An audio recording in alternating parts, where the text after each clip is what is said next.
Bonjour à tous! Bonjour! Bienvenue déjà au 3e épisode des Bégayeux! Oui! Ça va bien, Jordan? Ça va très bien, sérieusement, on dirait que j'ai tellement d'enthousiasme pour l'épisode d'aujourd'hui. Un sujet dont on va parler me craque tellement que là, je me peux juste plus. As-tu comme un regain de confiance en toi? Ça se pourrait bien, puis justement, la confiance en soi, ça va être pas mal... un peu au centre de notre discussion d'aujourd'hui. L'authenticité, oui, l'importance de rester soi-même. Oui, exactement. On va parler de nous, parce que pour que vous puissiez nous parler de vous, c'est sûr que nous autres, on a le devoir quand même de se confier un petit peu à vous. Définitivement. Pour que vous soyez plus à l'aise de venir jaser avec nous, raconter vos expériences. Parce que le but ultime, je vous cacherai pas, c'est pas qu'on se bégaye un par-dessus l'autre tout le temps. On veut qu'il y en a un autre qui vienne bégayer avec nous. Exactement, oui. On va mettre un autre petit défi dans cet épisode-là.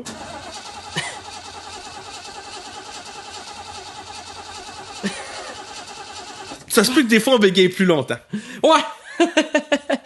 Pour mettre un petit peu plus de punch, disons. C'est un peu de piquant, là, à un moment donné, dans nos affaires. On est des bégayeux, puis là, parce que je trouve que je bégaye pas assez. Parce qu'on se contrôle tellement bien, parce qu'on est tellement à l'aise qu'il y en a peut-être des gens qui vont juste faire comme...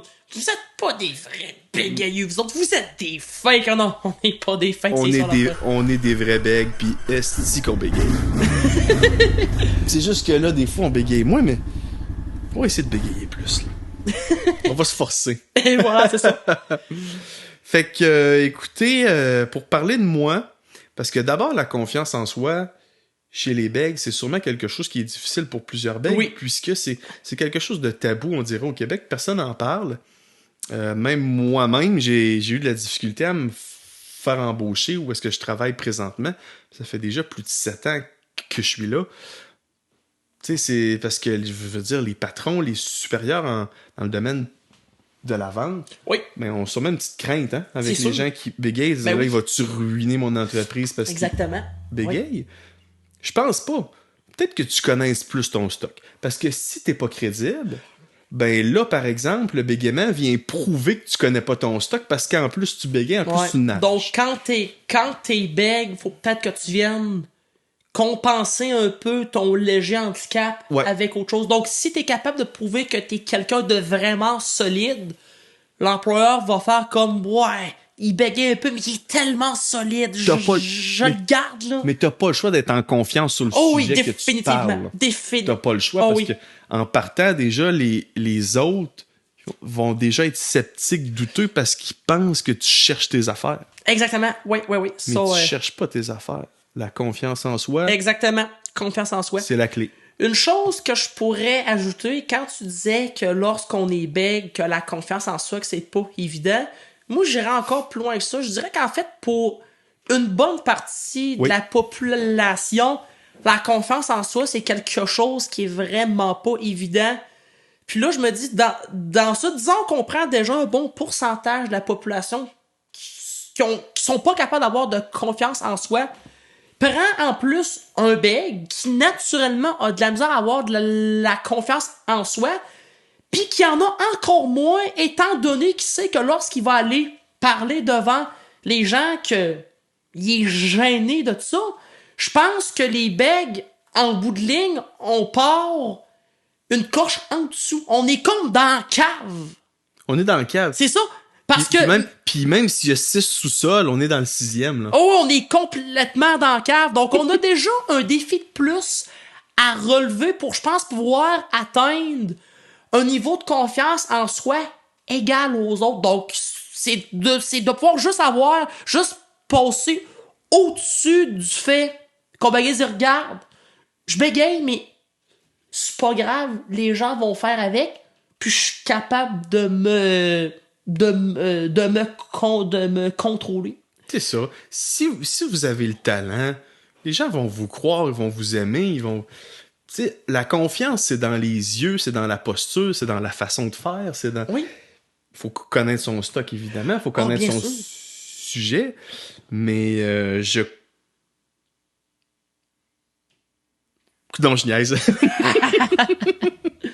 Non, mais je pense que, sans joke, il y a plus de place pour les becs dans la population parce que il y en a beaucoup, des gens qui bégayent. Ben, on avait dit 10% de la population au une premier personne épisode. sur 10. Est-ce qu'il paraît 1 à 3 personnes dans une classe, là, à l'école, bégayent?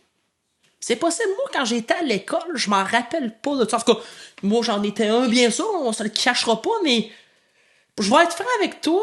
Je suis tellement habitué de bégayer que quand il y a d'autres becs, des fois, je m'en rends juste pas compte. Okay. Ou quand je m'en rends compte, je me sens comme tellement solidaire avec lui qu'on dirait que je trippe avec. Moi, des fois, ça m'arrive, j'ai des clients bègues. OK?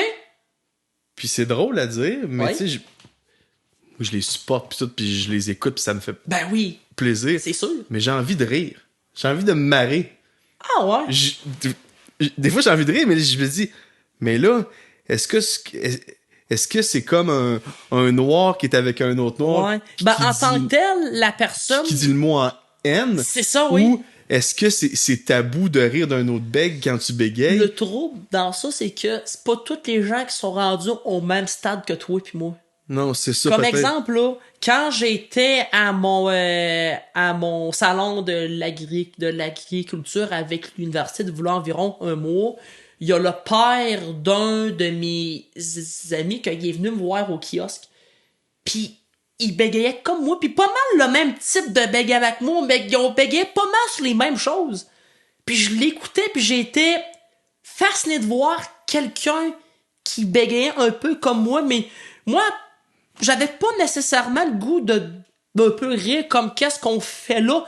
J'étais tellement avec lui, là, genre, quand il parlait, on dirait que je ressentais 2 fois plus qu'est-ce qu'il disait parce que je me retrouvais en lui. En plus, ce gars-là est agriculteur comme moi. T'avais envie de faire un câlin. Oh, complètement, là. T'avais envie de faire la bise. Complètement comme, man, viens, on va jaser, je vais t'y porter dans ça, là. T'avais envie de le déshabiller. Ben, peut-être pas à ce point-là, je suis pas... Mais tout ça pour dire que j'étais vraiment avec lui, puis je trouvais ça spécial, puis je trouvais ça même malade, là. Moi, je les trouve drôles. J'ai des clients qui bégayent vraiment, puis je trouve ça drôle, puis j'ai envie de rire. Mais je le fais pas. Parce que je me dis, tu sais, il va me dire, ta gueule, tu bégayes toi tout, pourquoi tu ris de ma gueule, tu sais, je veux dire. Mais est-ce que ça serait un droit? On aurait le droit, parce on a-tu le droit de rire des autres bègues parce que nous autres, on bégaye? Ben, il faut que les bègues soient rendus, que ces bègues-là soient rendus à ça. Puis peut-être que nous, le podcast, s'il y a plein de bègues qui écoutent ça, peut-être que notre culture de, comment je pourrais ça, démocratiser le bégaiement, sortir ça du tabou, puis même peut-être rendre ça drôle, peut-être qu'on va être capable de propager cette culture-là, peut-être. Est-ce que les bégayeux vont être une nouvelle sorte de race humaine?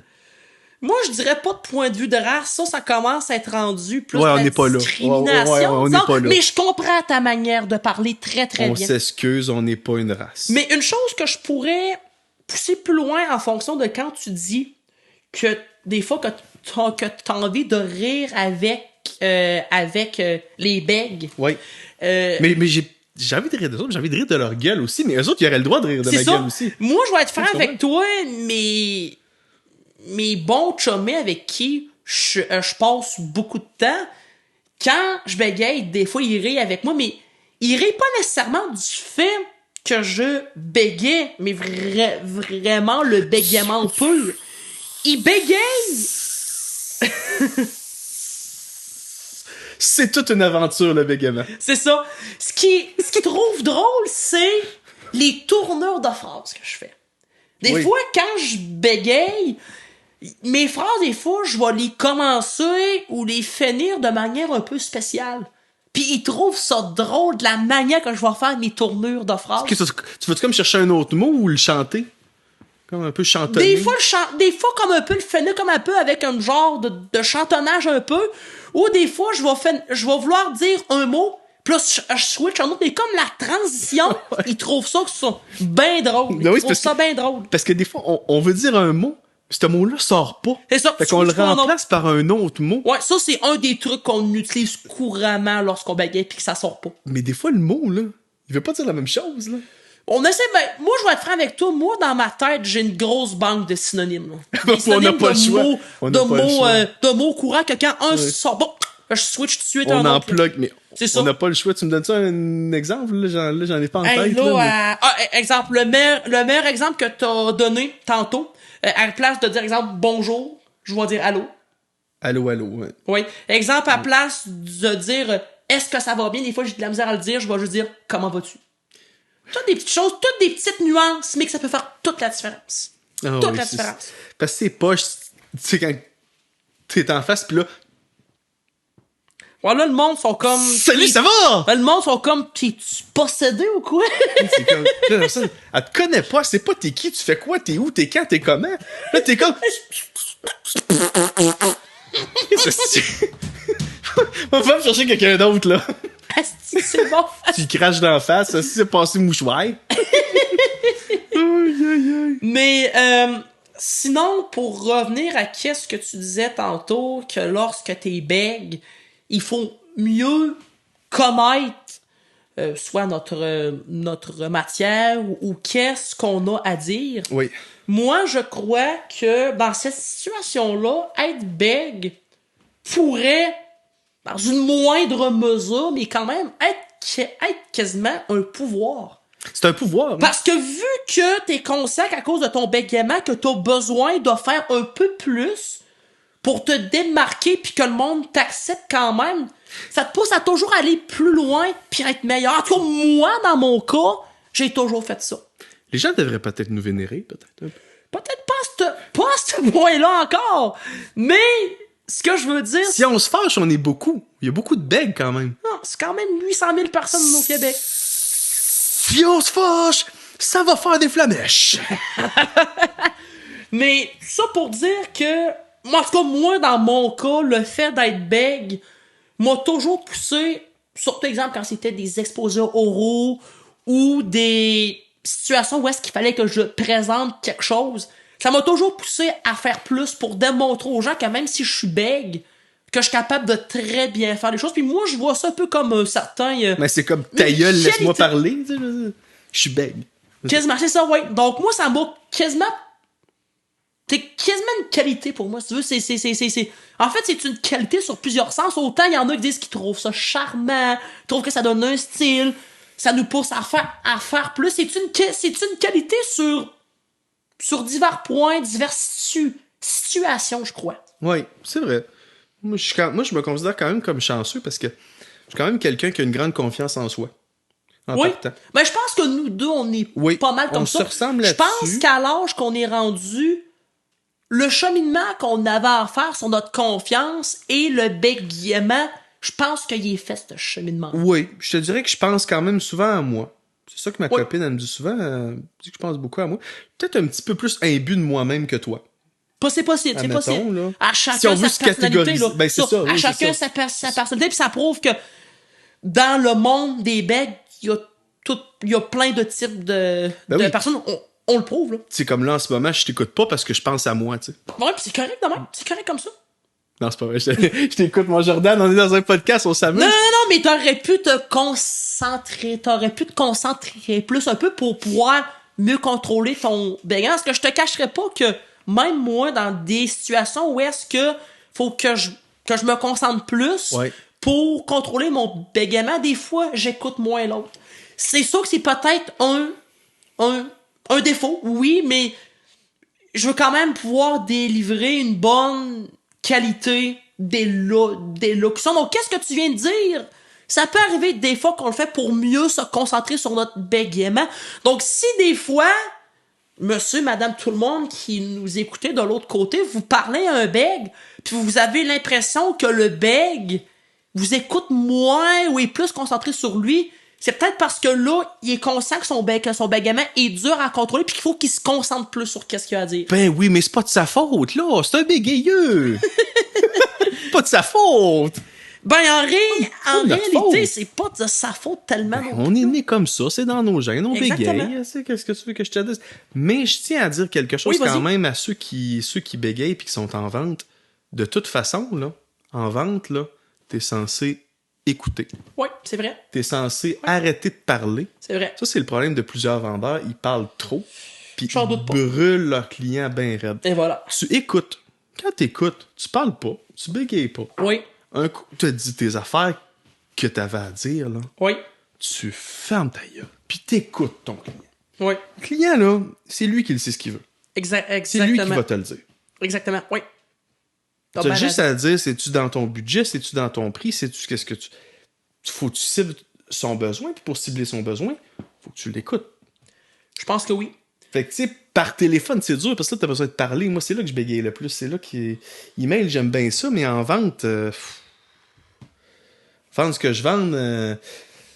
Je trouve pas que c'est bien le fun de vendre par email. On s'entend qu'un email versus un appel téléphonique, ça se compare pas pantoute. C'est ça. Puis là, je veux qu'on parle un peu de nous. Tu sais, moi, je suis quelqu'un qui aime ça, le contact humain. J'aime ça avoir le contact humain.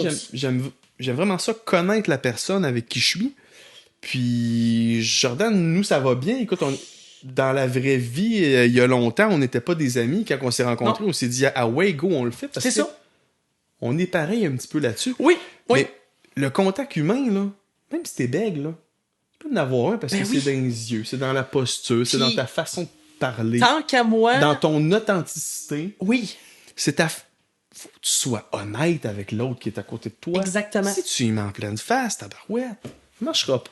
Ben, moi, je pense que pour un bègue, de rester soi-même, de rester authentique... C'est plus facile. Oui, puis te permet nécessairement d'avoir confiance en toi. Ben oui. Parce absolument. Que si, exemple, t'arrives devant monsieur, madame, tout le monde, puis que tu te présentes pas sous ton vrai jour, nécessairement, tu te trouves à mentir à ces personnes-là. Puis lorsque tu mets des personnes, exemple, sur ta personnalité, nécessairement, t'as toujours un stress que les gens découvrent ta vraie personnalité.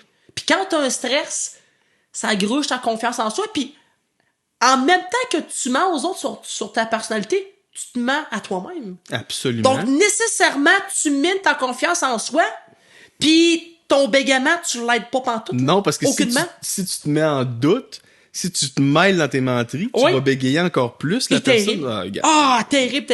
C'est une roue qui finit. Puis, moi, une chose que je pourrais ajouter avec les contacts sur ça avec les autres personnes, pour revenir un peu à une chose que j'ai dit à la deuxième épisode, je disais que pour pouvoir bien contrôler notre bégaiement, il faut se pratiquer à à bien contrôler notre bégaiement.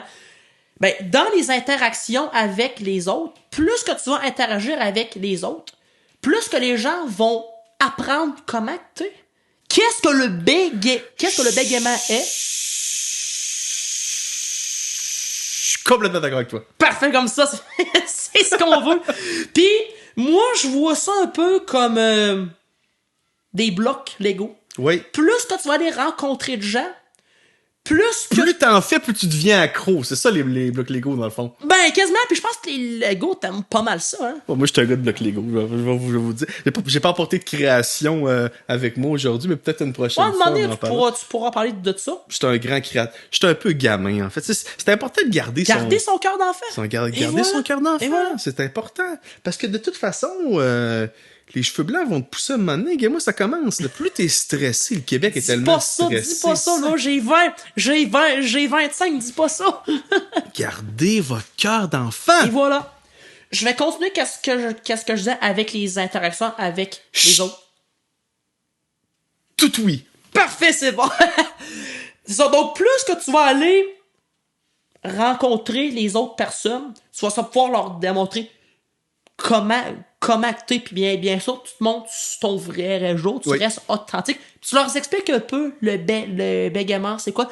Puis de fil en aiguille, plus que tu vas aller rencontrer de personnes, plus que tu vas parler, puis plus que tu vas acquérir de confiance en toi, parce que les gens vont te connaître, vont t'accepter tel que t'es. Puis en bout de ligne, ben là, on est au bout d'un certain temps pour toi. Aller rencontrer des personnes malgré ton bégaiement, ça va devenir une habitude puis juste normal. Puis un jour, ton aura va comme s'extensionner. Tu vas avoir l'impression d'être plus grand que toutes les autres. Donc, ça serait un des super pouvoirs du bégaiement, ça? Ça, c'est peut-être moi qui pense qu'il est supérieur aux autres, mais dans le fond, essayez de vous rendre là. Tu sais, tu bégayes, là, tu pars déjà dans le 8e sous-sol du château, là. Ouais. Tu montes les marches un peu. Si t'es rendu sur le pic en haut, là, où il y a la corneille, là, tant mieux. Je suis fier de toi si tu te rends là. Non, mais il faut... À un moment donné, là, on a une vie à vivre. Ce que tu dis. C'est vrai, on a une vie à vivre, hein? On a juste une vie à vivre. Puis sais-tu, à qu'est-ce que tu me fais penser là? Puis je trouve que ton analogie de partir, exemple, du sol du château, puis te rendre au top, ça me fait penser à la croissance personnelle. Oui. Des fois, les gens disent « Ah, j'aimerais ça faire de la croissance personnelle, m'améliorer. » Mais des fois, les gens cherchent un prétexte. Mm-hmm. Exemple, « Ah, un défaut que j'ai, je pourrais améliorer ou quelque chose de genre. » Ben moi, je crois que le bégaiement, c'est pas un défaut en soi, mais c'est un, comme on l'a dit plusieurs fois, c'est un léger handicap qui, je crois, serait un très bon prétexte à utiliser pour pouvoir faire un processus de croissance personnelle en voulant contrôler ton bégaiement qui te mène à aller voir des gens, avoir des interactions avec les gens, parce que je ne le répéterai jamais assez. Pour pouvoir bien contrôler son bégaiement, faut que tu aies du monde. Faut que tu parles avec des gens pour te pratiquer et avoir de la confiance en soi. Prends-toi pas pour de la merde, t'es ton propre seigneur. Exactement, c'est ça. J'adore. Tu ne pouvais pas mieux dire que ça. Ne pouvais pas mieux dire. Moi, je suis quand même quelqu'un dans la vie qui dit souvent de la merde. On va se le dire, j'ai quand même un passé de gars de party. Oui, j'ai quand même fait le party quand même souvent. Bon, on s'est rencontrés d'un party, justement. On s'est rencontrés dans un party. J'ai beaucoup de bonnes connaissances que j'ai rencontrées dans un party. D'ailleurs, c'est peut-être pour ça que des fois, j'ai peut-être des petits problèmes de consommation d'alcool, parce que, je veux dire, j'ai rencontré... Je veux dire, chaque fois que je rencontre des personnes, le fun, c'est parce que je suis sous. Non, mais c'est vrai. Ah oui. Non, mais tu sais, à un moment donné, il faut dire les vraies choses. Ah oui, puis c'est correct. Là, c'est sûr que là... On est là pour s'ouvrir, hein. Vous nous voyez sous notre vrai jour. Ben, c'est ça. Puis là, je suis pas sous, là.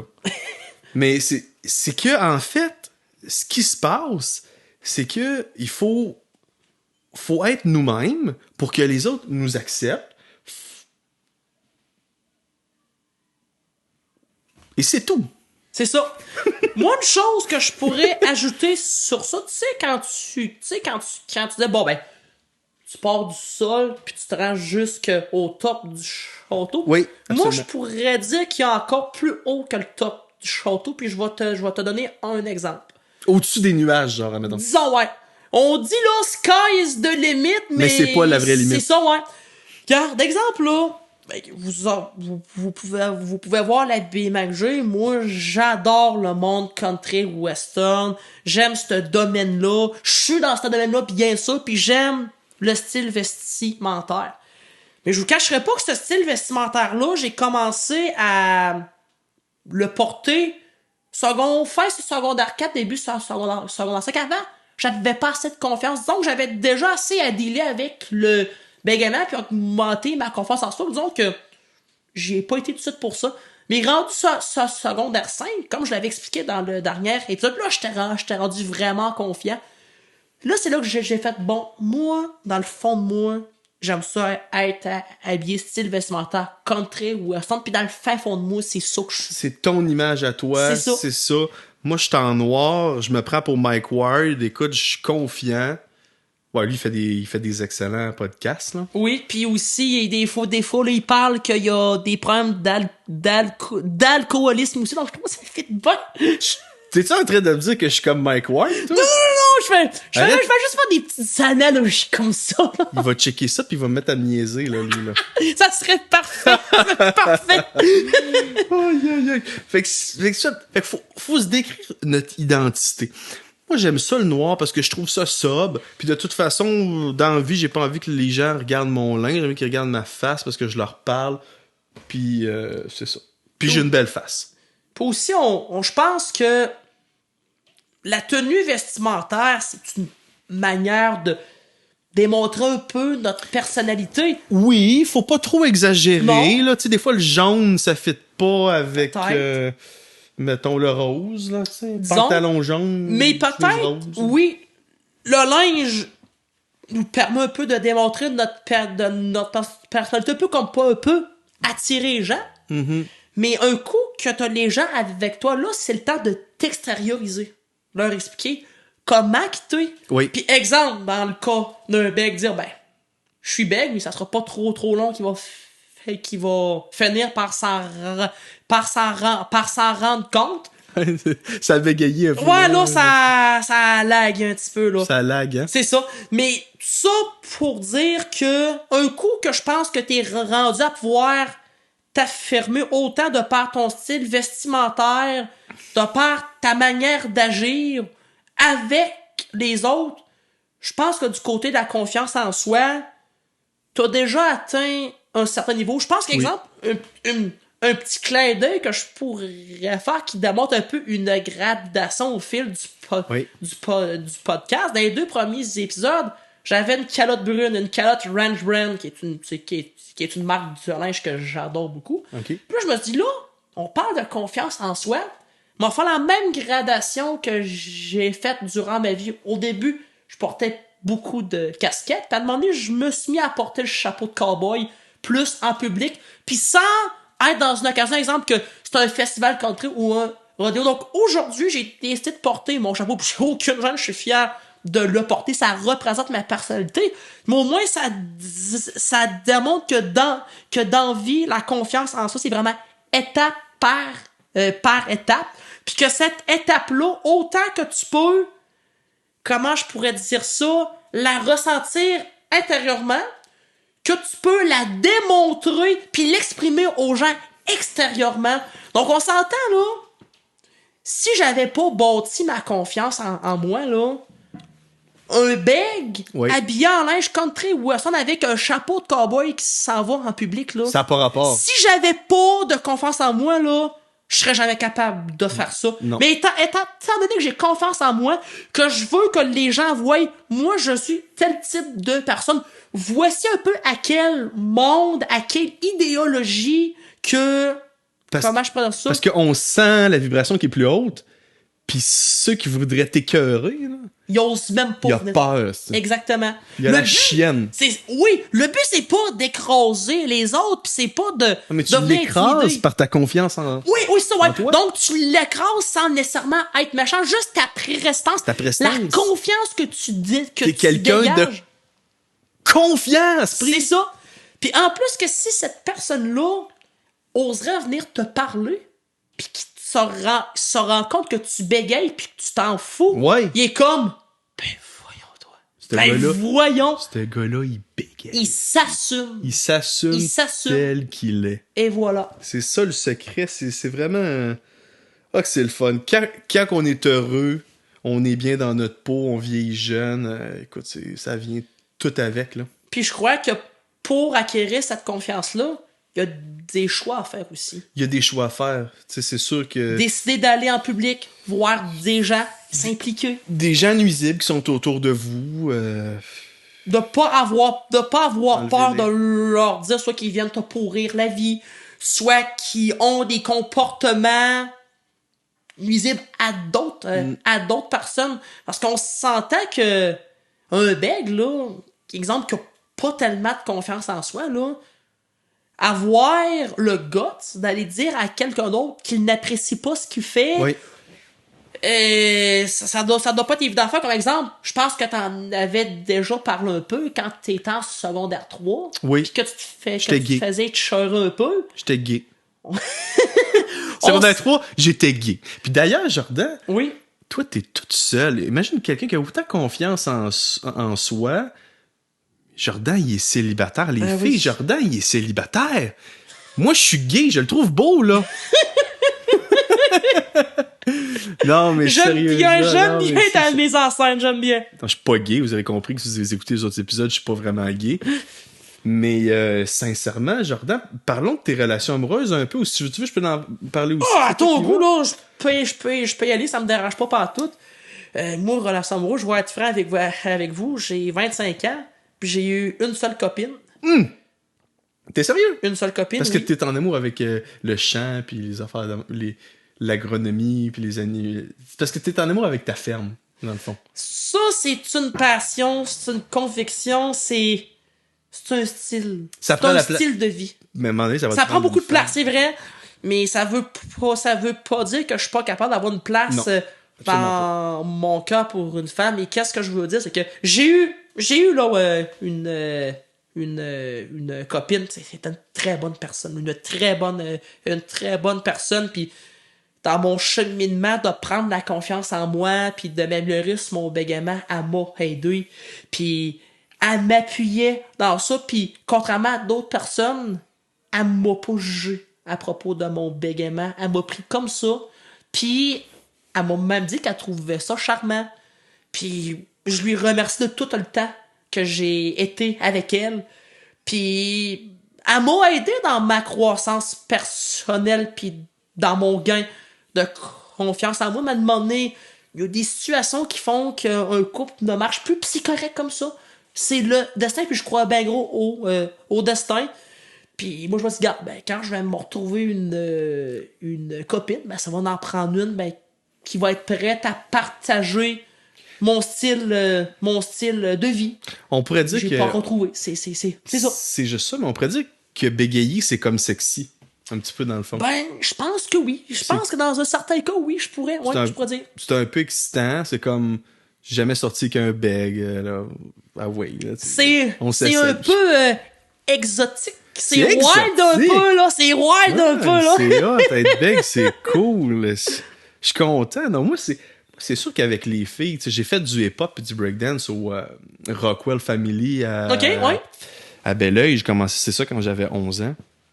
J'étais très gêné quand même à l'époque avec les filles. Okay. Mais j'avais la chance d'être quand même grand, puis comme je dis, d'être quand même costaud, puis fait que les filles, souvent, elles venaient me voir, puis moi, ils me donnaient des petites claques sur les fesses. Tu sais, dans ce temps-là, c'était les... Dans ce temps-là, c'était les slow collés, là. Ok, ouais. Disco primaire au Mont-Saint-Hilaire, pour ceux qui s'en souviennent. C'était hot, là. Il y avait des sacs de chips, puis des coke, puis des liqueurs. Mais pour nous, on était jeunes, puis c'était comme l'occasion de cruiser, puis de faisait du petit breakdance à terre, puis des petits battles de break. C'était vraiment cool. Mais non, c'est sûr que moi, je vous dirais que j'ai un passé quand même... J'ai eu plusieurs blondes. J'ai eu plusieurs expériences avec des filles. Je dirais que j'étais quand même assez... J'ai eu une époque quand même assez trou de cul. Okay. Je vais se le dire, je vais être franc, on passera pas par 8 chemins. J'étais quand même un assez trou de cul. Mais après ça, j'ai comme appris, ouais, tu sais, tes relations sont moins le fun quand que tu changes de fille aux 2-3 semaines. Ouais. Puis là, ben, bien sûr, comme tout le monde, vient un temps où tu te fais briser le cœur en deux, là. C'est ça, j'ai vécu. Définitivement, on finit tout par passer par. J'ai eu une énorme peine d'amour. Je crois que ma mère se souvient que j'ai fumé du pot, même. J'étais tellement dépressif que j'ai fumé du pot. Je fume pas de pot, en passant. J'aime bien l'alcool, mais je fume pas de pot. J'étais dans le creux du creux. Il a fallu qu'on me prenne par la main pour sortir de là. Je l'aimais beaucoup. La personne va peut-être se reconnaître. C'était au cégep, en art visuel et médiatique. Ça m'arrive d'y penser encore, mais à un moment donné, il faut passer à autre chose. Hein? Puis, tu sais, c'est pas parce que t'es bègue que t'es différent des autres. Hein? On a un cœur aussi. Ah oui, oui. Tu sais, c'est pas parce que t'es fendant, c'est pas parce que t'es un bègue fraîchier fendant que t'as pas de cœur, là. C'est sûr. Fait que, non, c'est ça. C'est juste pour dire que moi, le bégaiement m'a pas freiné dans mes relations amoureuses, mais j'étais très gêné avec les filles. Ouais. C'était toujours les filles qui faisaient les premiers pas. Souvent, j'étais pissou. Même la blonde que j'ai présentement, la copine que j'ai, que j'aime beaucoup, c'est elle qui a fait les premiers pas parce qu'elle était tannée, que était vraiment... ah ouais, en chaîne, là, tu sais. Mais des fois, quand on bégaye, on n'enchaîne pas. Hein? Ouais, moi, ça a reflété dans mes histoires amoureuses. Fait que souvent, c'était la fille, ah ouais, là. Tu sais, comme mon chum qui me pousse dans le chest pour que le mot sorte, là. Ah ouais, déguédine. Moi, une chose que je pourrais continuer sur ça, quand on parle de confiance en soi, là, je pense que lorsque tu réussis à trouver une copine qui t'aime pour réellement la personne que t'es, puis qui croit en toi, puis qui te comprend, je pense que ça doit donner un énorme plus pour la confiance en soi. Moi, en tant que tel, quand j'étais au secondaire, moi, ma copine, j'ai été avec elle, partie du secondaire 4 puis secondaire 5. Puis je te cacherai pas que d'avoir été avec elle, puis de ressentir qu'elle avait confiance en moi, qu'elle m'aimait, puis qu'elle était fière de moi. La confiance en moi que ça me donnait, c'était incroyable. C'est une des raisons pourquoi que je disais que secondaire 4 puis secondaire 5, que j'étais tant confiant puis que j'étais tant sur un hype. J'avais tous les facteurs qui faisaient en sorte que je pouvais être confiant. Autant que j'étais au conseil des élèves, j'avais une copine aimante, j'ai toujours été quand même bon à l'école. Donc moi, la confiance, donc le bégaiement se contrôlait très bien, là.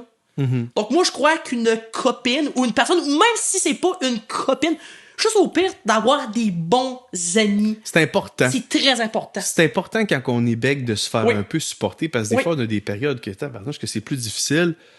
Puis, non, je suis d'accord avec toi, Jordan, je trouve ça bien d'avoir des personnes autour de soi qui vont nous aider. Oui. Puis, je crois que l'analogie qu'on pourrait faire, quand quelqu'un a un problème ou est malade ou quelque chose de genre, tu vas voir un spécialiste, un médecin, quelque chose de genre, un bégayeux, puis aller voir un orthophoniste, bien ça. Mais moi, je crois que la meilleure aide qu'on peut avoir quand on est un bégayeux, c'est notre entourage, je pense. Je pense notre que entourage. Oui, ou un autre bégayeux, en tout cas. Rendu là parce qu'on se comprend très, très bien, on se respecte, puis même qu'on en rit en plus de ça. On se la mord bien ici. Et voilà, et voilà. Je voudrais peut-être parler d'une dernière petite chose. Vas-y, mon homme. Avant de terminer, qui serait comme un peu... Ça passe tellement vite, ces épisodes-là. C'est terrible. Ce serait peut-être juste un petit tease pour un prochain épisode qu'on va faire. On t'écoute. Une chose qui, dans mon cas, m'a beaucoup aidé pour améliorer la confiance en moi aussi, c'est les passions. Oui. Vous pourrez demander à plein de gens qui me connaissent, moi, je suis un gars excessivement passionné dans la vie. L'agriculture, par exemple, ça me passionne complètement. C'est incroyable. Puis j'ai plein d'autres personnes. Moi, je suis un multi-passionné dans la vie. J'aime plein de choses. Puis quand je suis passionné par quelque chose, comme exemple, là... T'es un gars de passion. Oh, terrible. Je carbure à ça. Je carbure à ça. Puis présentement, vous parlez du bégaiement. Ça me passionne. Parce que, je le vis. Oui. Puis de deux, avoir l'impression que j'aide les gens.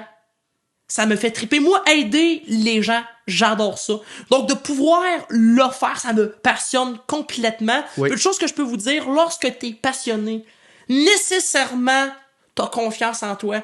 Et bien sûr, normalement, le contrôle du bégaiement se fait très bien. Et c'est contagieux, les amis, c'est contagieux. Oui, t'as bien raison. T'as bien raison. Mais les passions, on va s'en tenir à ça parce qu'on pense peut-être faire un épisode qui parle de nos passions puis qui en fait va pouvoir vous faire comprendre un peu notre cheminement à travers nos passions qui nous a aidé à améliorer notre confiance en soi. C'est ça. Puis après ça, on devrait arrêter de parler juste de nous. On va inviter d'autres mondes aussi. Oui, on va parler plus de d'autres sujets qui se rattachent moins à nous. Le but, c'était vraiment un peu que vous puissiez vraiment bien nous connaître. Nous saisir. Comprendre, c'est ça, puis comprendre notre background. Pour un peu, peut-être que vous vous retrouviez un peu dans ça.